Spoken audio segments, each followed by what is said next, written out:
Assalamualaikum warahmatullahi wabarakatuh. Sahabat yang dicintai Allah, Fajar 10 Zulhijjah di Mina mulai menyingsing. Saatnya kami para jemaah akan melaksanakan rukun haji yang utama, yaitu wukuf di Padang Arafah.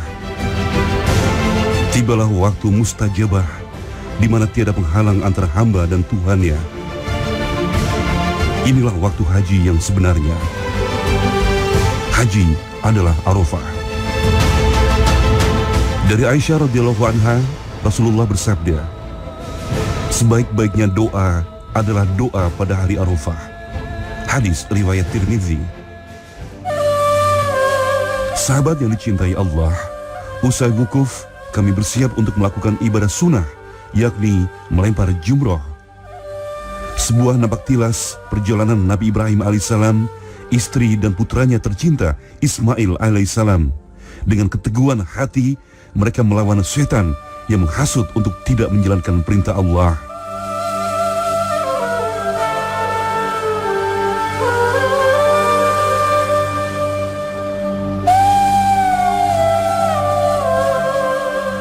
Lempar jumroh sejatinya adalah simbol perlawanan kita kepada setan.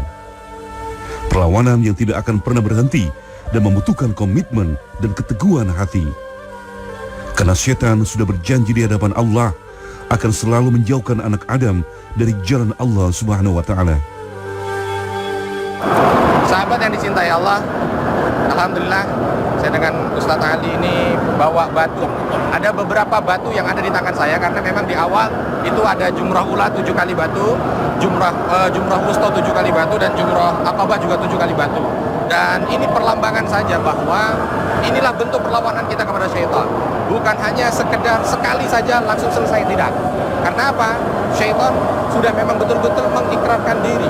Demi izahmu wahai Allah, aku akan goda dan ganggu semua makhluk dari depan, dari belakang, dari kanan dan dari kiri. Artinya apa? Mereka berusaha dengan segala kekuatan yang mereka miliki untuk menggoda setan, menggoda manusia dengan berbagai macam cara.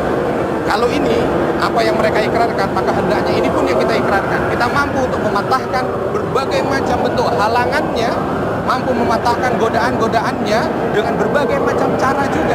Kalau seandainya kita tidak mampu dengan ini, yang ini. Kalau tidak mampu dengan ini, yang ini. Contoh seperti misalkan kita ketika marah, maka Rasulullah SAW meminta ketika kamu marah, maka hendaknya kamu wudu. Kalau wudu masih marah, duduk. Duduk masih marah, tidur. Tidur masih marah, lakukanlah ibadah-ibadah yang lain. Artinya hanya sekedar untuk mematahkan godaan syaitan dari marah saja, kita diminta berbagai macam cara. Dan harus berusaha, berjuang keras seperti kita melempar batu 7 kali batu.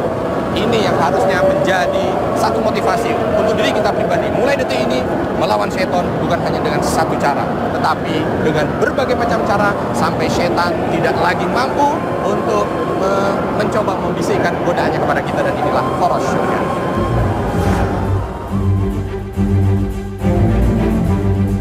Sahabat yang dicintai Allah, saat melempar batu-batu kecil ini, ada semangat untuk mengalahkan syaitan.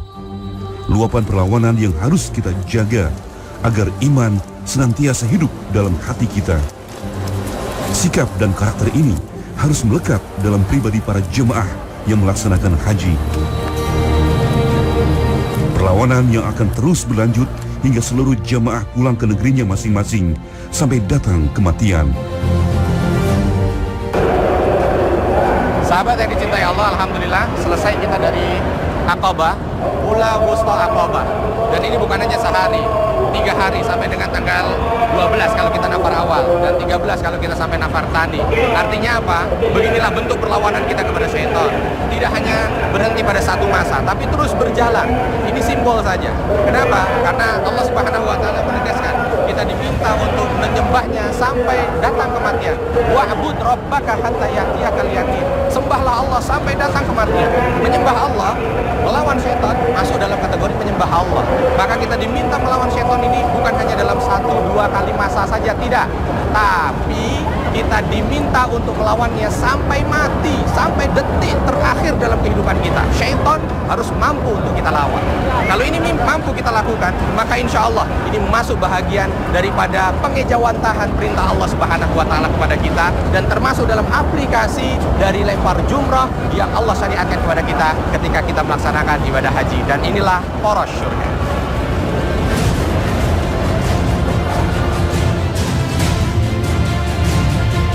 Alhamdulillah, lempar jumrah sudah kami kerjakan pada titik dan jumlah batu yang sempurna.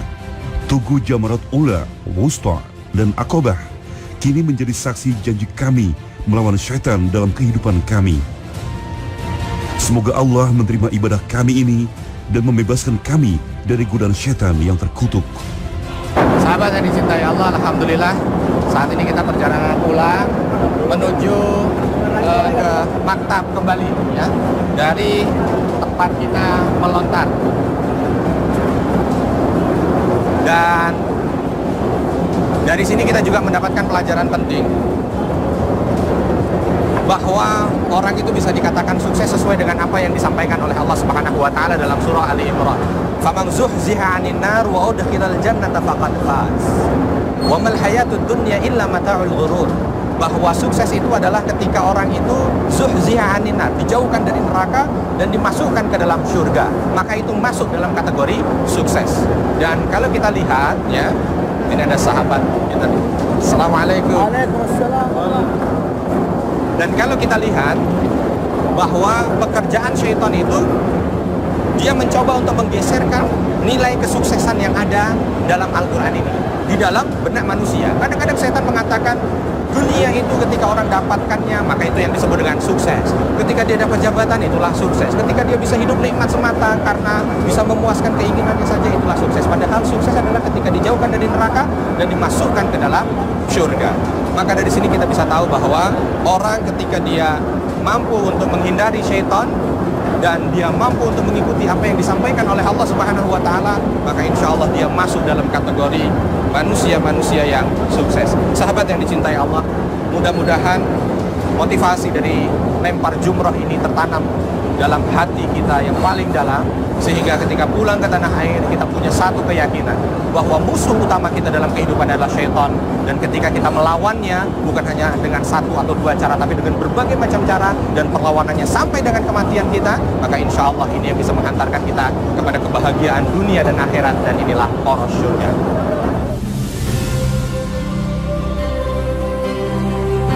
Wukuf dan lempar jumrah sudah selesai. Tinggallah besok kami bersiap menuju ke Mekah Al-Mukarramah.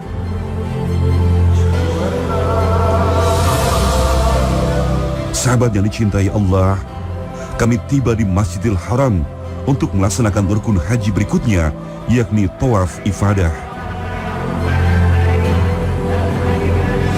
Tak terasa, mata pun sembab oleh air mata dan rasa haru. Tak ada yang tahu pasti umur, nasib, dan rezeki manusia. Inilah yang membuat mata para jemaah haji berkaca-kaca, manakala para jemaah menyadari bahwa mereka telah sampai di depan Ka'bah.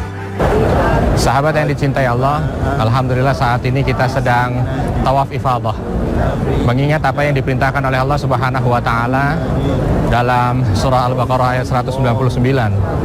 Tsumma afidu min haitsu afadhan nas.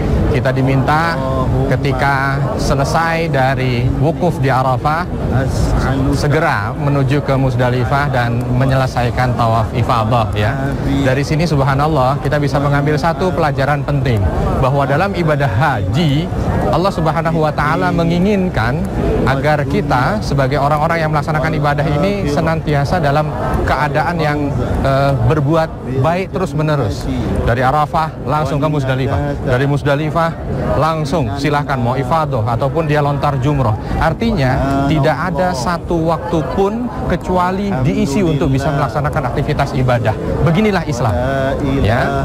Ketika selesai dari satu aktivitas ibadah, kerjakan ibadah yang lain. Karena Allah Subhanahu wa Ta'ala memberikan batasan umur kepada kita itu sangat terbatas. Kalau seandainya kita tidak mampu memanfaatkan dengan sebaik mungkin, ditakutkan waktu-waktu yang ada pada kita ini justru akan lewat begitu saja, menguap begitu saja tanpa ada aktivitas ibadah yang kita kerjakan.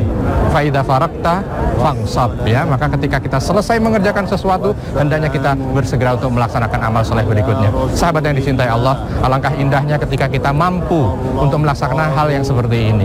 Satu pekerjaan kebaikan selesai, langsung berpikir apa lagi yang bisa kita kerjakan.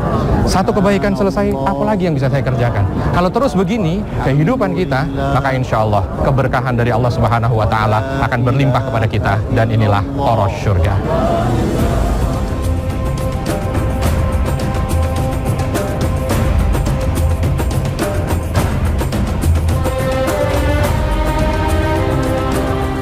Sahabat yang dicintai Allah, ibadah haji adalah rangkaian ibadah yang sambung menyambung, dan ini seakan Allah menginginkan kita untuk selalu mengingat akan pentingnya waktu, bahwa waktu yang sempit ini tak boleh kita sia-siakan.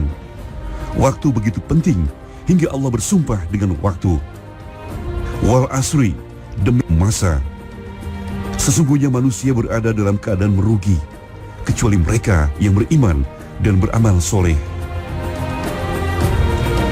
Sahabat yang dicintai Allah, zikrullah atau senantiasa mengingat Allah adalah kunci untuk menjadikan seluruh hari kita menjadi bermakna dan berpahala. Terlebih saat di Masjidil Haram, saat hati terasa sangat dekat dengan Allah, saat di mana sholat menjadi mudah sekali khusyuk, dan tempat di mana berzikir menjadi sangat nikmat. Sahabat yang dicintai Allah, kondisi lembah Safa dan Marwah kini sudah sangat nyaman untuk melakukan sa'i.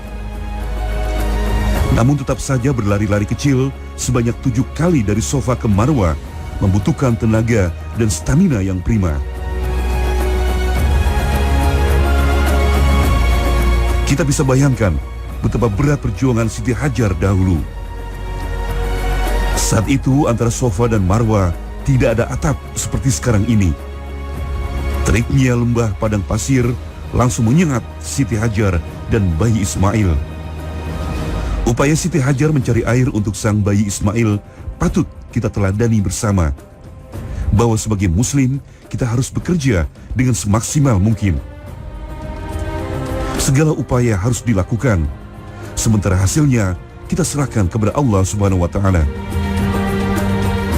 Sahabat yang dicintai Allah, alhamdulillah setelah kita tawaf ifadah, kita sekarang melaksanakan sa'i, ya, dalam rangka untuk melengkapi haji kita, dan alhamdulillah kondisi saat ini begitu ramai sekali, dan insya Allah sa'i ini banyak sekali memberikan pelajaran buat kita.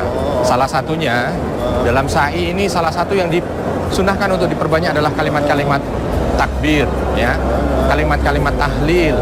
Bagaimana ketika kita sa'i, kita bertakbir, Allahu Akbar. Artinya apa? Sa'i ini adalah usaha dari seorang Hajar ketika ingin mendapatkan air di saat anaknya atau putranya Ismail alaihi salam saat itu menangis kehausan. Ini yang ingin diajarkan oleh Allah Subhanahu wa Ta'ala kepada kita. Ingatlah, dalam setiap usaha kita, hendaknya usaha itu ada nilai membesarkan Allah, bukan hanya sekedar untuk membesarkan diri, bukan hanya sekedar untuk memperkaya diri, tidak, tetapi ingin membesarkan Allah. Allahu Akbar. Bagaimana dengan usaha yang kita kerjakan ini? Agama ini besar. Banyak yang bisa mendapatkan hidayah dari Allah Subhanahu wa Ta'ala. Kenapa? Karena tadi dalam sa'i salah satu yang diperbanyak oleh kita di saat kita bersa'i ini adalah kalimat-kalimat takbir, Allahu Akbar, besarkan Allah. Yang kedua, ada juga motivasi di sini ketika kita membesarkan Allah.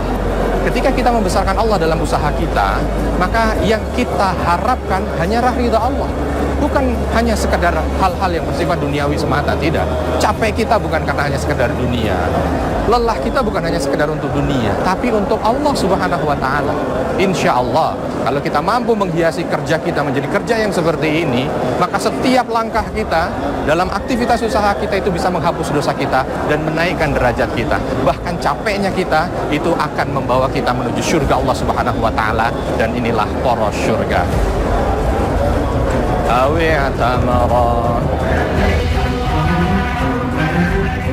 Kita harus banyak bersyukur. Kini semakin mudah untuk melaksanakan ibadah di tanah suci. Tempat tawaf semakin luas hingga mengurangi desak-desakan yang sering terjadi. terlebih jika musim haji seperti sekarang ini. Tempat sa'i pun sudah sangat nyaman. Angin panas dari gurun pasir kalah dengan pendingin udara yang dipasang di tempat sa'i. Tempat-tempat air zam-zam juga makin banyak dan mudah dijangkau, hingga siapapun tidak perlu takut kehausan saat beribadah di kompleks Masjidil Haram.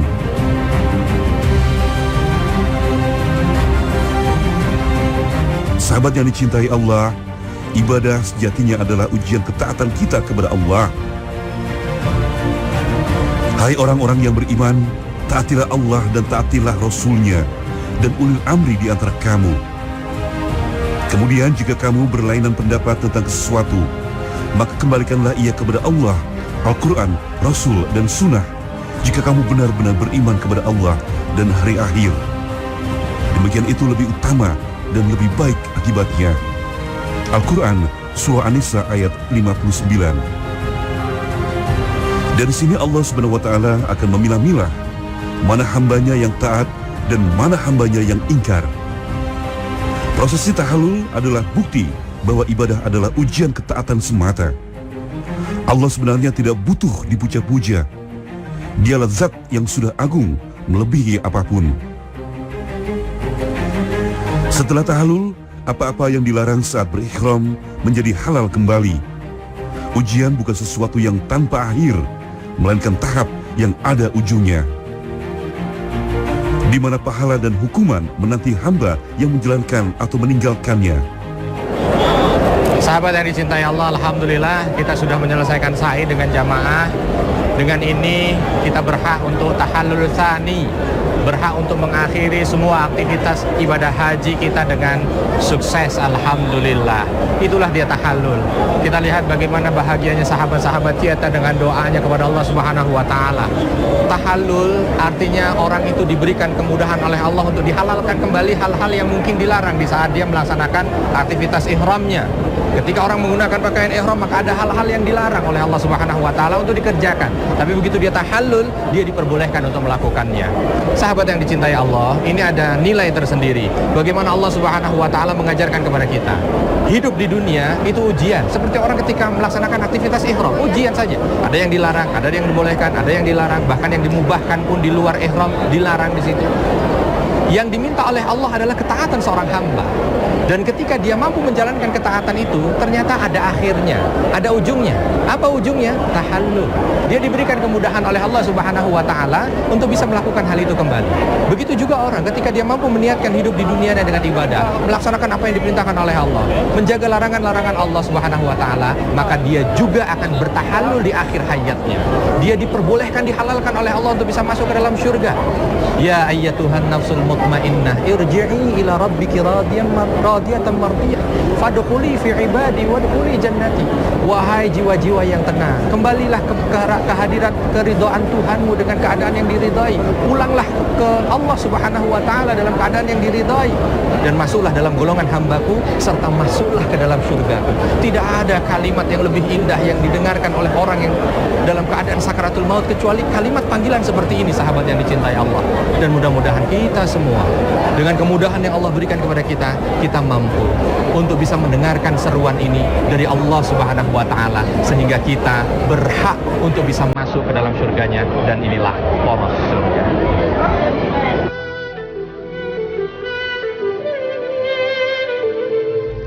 Sahabat yang dicintai Allah, semua prosesi ibadah haji sudah kami tunaikan. Tibalah hari kami harus meninggalkan kota Mekah Al-Mukarramah. Malam ini kami bersama rombongan Haji Indonesia akan menutup ibadah haji kami dengan tawaf perpisahan. Ada perasaan haru saat mengingat malam ini adalah hari terakhir kami bisa melihat Ka'bah. Namun inilah bagian yang memang harus dilalui semua jemaah haji. Sahabat yang dicintai Allah, alhamdulillah detik ini kita lihat banyak sekali sahabat-sahabat kita dari berbagai macam negara yang ingin balik ke negara mereka. Mereka melaksanakan aktivitas tawaf wada. Ini sesuai dengan apa yang diperintahkan oleh Rasul Shallallahu Alaihi Wasallam dalam sebuah hadis sahih yang diriwayatkan dari Bukhari. kana nas umira ayyakuna akhiru ahdihim bil bait, bahwa mereka itu yang datang ke sini untuk melaksanakan aktivitas ibadah haji itu diminta untuk menjadikan akhir dari aktivitas ibadah mereka adalah tawaf, ya, yang disebut dengan tawaf wada atau tawaf perpisahan. Dari sini sahabat yang dicintai Allah, kita bisa mengambil satu nilai yang luar biasa. Motivasi Nabi SAW, bahwa Nabi meminta kita sebagai umatnya untuk mampu menjadikan akhir aktivitas kita itu bernilai ibadah di mata Allah Subhanahu wa Ta'ala. Ini bisa kita praktekkan dalam keseharian kita. Bagaimana kalau seandainya kita contoh dalam satu hari, akhiri hari itu dengan aktivitas ibadah. Ketika ingin tidur, ucapkan kalimat-kalimat thayyibah, zikir, ulangi syahadat kita, sholat terlebih dahulu, baru tidur. Tidur dalam keadaan berwudu. Subhanallah, kalau seandainya Allah cabut nyawa kita dalam keadaan tidur, kita insya Allah wafat dalam keadaan yang baik. Dan itulah yang diperintahkan oleh Rasul. Makanya Rasul SAW itu tidak menyukai banyak perkataan selepas dari sholat isya, karena beliau langsung saja melaksanakan aktivitas ibadah dan setelah itu tidur.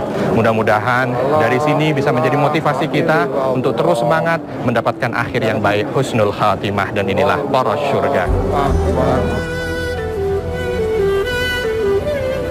Pagi pun menyingsing di ujung sudut kota Mekah. Kami sudah bersiap menuju bis kelompok masing-masing.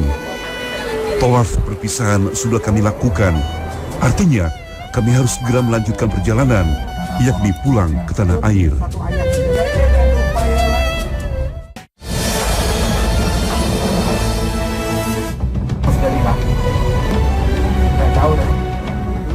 Sahabat yang dicintai Allah, inilah akhir kebersamaan kita. Subhanallah, hari ini dari tempat suci Arafah, Mina, Mekah, dan Madinah, kita bersama-sama menggali banyak pelajaran dan hikmah ibadah haji. Poros-poros surga ini kembali mengingatkan kita bahwa waktu hidup kita ini begitu singkat. Kita tidak boleh menyia-nyiakan waktu agar tidak menjadi bagian dari golongan yang merugi. Semoga tayangan ini kembali menyadarkan kita tentang perlawanan abadi kita dengan syaitan yang sudah berikrar di depan Allah untuk menyesatkan manusia dari jalan Allah. Semoga semangat dan iman ini akan terus menyala hingga waktu yang diberikan untuk kita habis dan harus kembali ke hariban ilahi. Amin ya rabbal alamin. Wabillahi taufik wal hidayah. Wassalamualaikum warahmatullahi wabarakatuh.